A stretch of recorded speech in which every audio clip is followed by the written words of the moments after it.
A year ago, we got a nice surprise in the form of a smaller Sony Xperia Z1, one that didn't compromise on performance just to make a small phone. Half a year later, we got a Z2, but we didn't get an upgrade to what was one of the best small phones available. And now at IFA just a couple months ago, we finally saw the update to the compact line, and we were just as excited for it as we were for the brand new Z3. Now, it's Josh Vergara from Android Authority, and this is the Sony Xperia Z3 Compact. For the most part, the compact moniker tells you exactly what you will get with this version of the new Sony flagship. With a much smaller 4.6-inch screen compared to the majority of today's flagship smartphones, the entire body of the compact keeps everything within reach. Harkening back to the Z3 proper, the new small speaker grills adorn the front and come in a dual setup. Around the sides are all of the same buttons, even the dedicated camera button found near the bottom. And the corners have been smoothed out, much like in the Z3, but the compact does not retain the same metallic frame and instead has a hard plastic feel to it. The covers look a little different too, remaining flush with the overall width of the side. And finally, the glass back completes the glass-on-glass construction of this smaller Xperia Z3. Handling is the highlight here, as just about everything is within reach when using one hand. While it would have been nice to have the same higher quality construction of the original Z3, the styling is still close enough that its aesthetic is just as pleasing. It's funny that just a year ago, this size would have been considered normal, and then 5 inches was considered too big. Now, 4.6 inches is considered mini and compact, but since it is still a great handling experience, we're definitely not complaining. Where the compact name does mean some real changes is in the display experience, but with a 4.6-inch display, it's hard to find a lot to dislike about the 720p resolution display. 319 pixels per inch work just fine for a smaller size, so all text looks nice and sharp still. Though I questioned how much long reading I would do on a screen of this size. The same thought came up when viewing media or playing games. If you're already spoiled by the very large screens we're seeing these days, then this probably won't be your cup of tea. However, the high-quality IPS construction still provides the contrast and color production that the triluminous display gets with X-Reality engine enhancements, and with the trade-off of easier handling, we'd say that 720p makes more than enough sense for the compact. And if you're really looking for a higher experience in the display, then the compact is probably not on your radar anyway. But that's why we really like Sony's take on the smaller device, because even if you do decide on the smaller screen, you'll still be getting the same big performance expected of its bigger brother. The Snapdragon 801 makes a return here and isn't the bleeding edge, but provides great speed and reliability backed by the Adreno 330 and 2GB of RAM. You could make arguments that the Xperia UI is minimalistic and has a big hand in the snappiness, or that the 720p resolution lightens the overall load, but the real takeaway here is that the Snapdragon 801 continues to provide flagship performance. Even when playing some intensive games, I found little to no lag, and when easily multitasking between apps using the recent app screen, I had no doubt that Sony's choice to stick with a tried and true performance package was the right one. Sony's hardware offerings remain largely the same, with all of this phone capable of taking some real punishment due to an IP certification for water and dust resistance. After all, these flaps protect the precious innards from the elements. Many of the same tropes you'd find in a Sony Xperia phone return here. NFC clearly marked on the back, Bluetooth, and the dual speaker setup.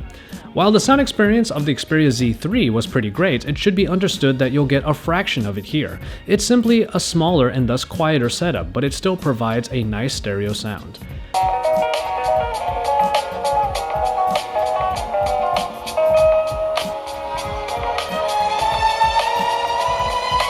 Calls all came in loud and clear, though I will admit that I use the front-facing speakers for calls more often than not. And in battery life, a 2600 mAh battery is more than enough for a smaller phone like this, and it certainly does the job. I got an average of 2 days with moderately heavy usage, made even better when turning on some of the power-saving features once I hit around 25%. Moderate users will probably get a hell of a long time from this phone, making it one of the best companions for anyone looking for a phone that goes as far as they do. The camera is another point of no compromise, as the same 20.7 megapixel shooter returns here, bringing along a 2.2 megapixel front shooter.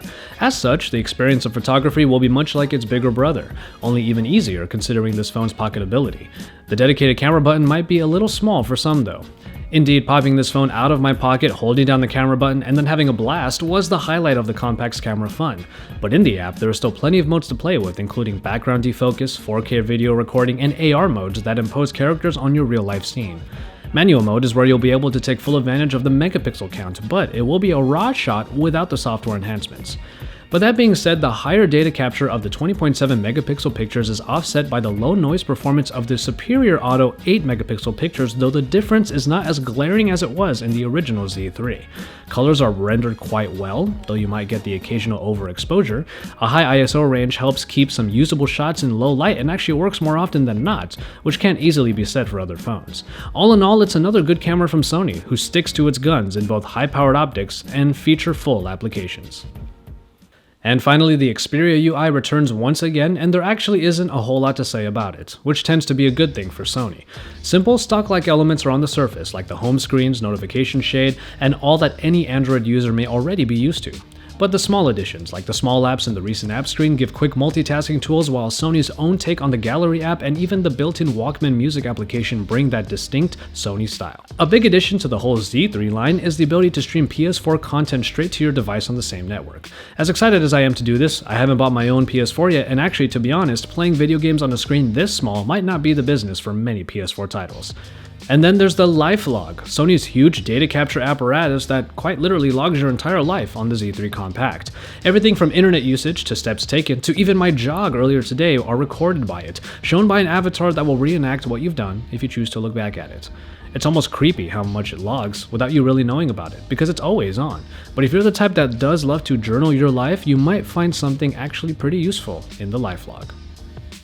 While releases on major carriers is still unclear for North American users, the Z3 Compact can be found for the unlocked price of around $529. Main competitors used to be pretty bare in this space, but now the Compact has the likes of the Samsung Galaxy Alpha to contend with. What once was part of the market dominated by Sony is now getting a few new members, but the Z3 Compact remains a pretty sure thing in the small phone space. And so, there you have it, the Sony Xperia Z3 Compact. You've heard me say it many times before, that with our market of big phones, using a small offering is usually refreshing, and that hasn't changed with the Xperia Z3 Compact. On some level, this is probably the more anticipated release in this cycle of Sony's bi-yearly schedule. The Sony Xperia Z3, the original, was a wonderful phone, certainly the best main Sony flagship, but the Compact takes pretty much everything the Z3 offers and puts it into a package that is accessible by just about everyone. And that is why it gets our Editor's Choice Award, for continuing to set the bar in the smaller phone market, distinguishing itself through a distinct lack of compromise and that quintessential Sony style. As always, thank you guys very much for watching, and I hope you enjoyed this review of the Sony Xperia Z3 Compact. It gets our Editor's Choice Award because it still pretty much stands alone in the small market space where there are now a few competitors, but it still brings the big performance and the big camera performance despite its smaller stature. So keep it tuned to Android Authority for all of the best coverage, including all of the content that you can watch from my colleagues in Android, Joe, Jace, Kevin the Tech Ninja, and of course, Lon. And from there, we have a lot of great coverage coming to you in the following weeks. Make sure you stay tuned here and drop us some likes on our videos and to subscribe to our channel if you haven't already, so you can keep up with everything that Android Authority is bringing to you. And once you're done with all of that, don't forget to head on over to androidauthority.com for even more, because we are your source for all things Android.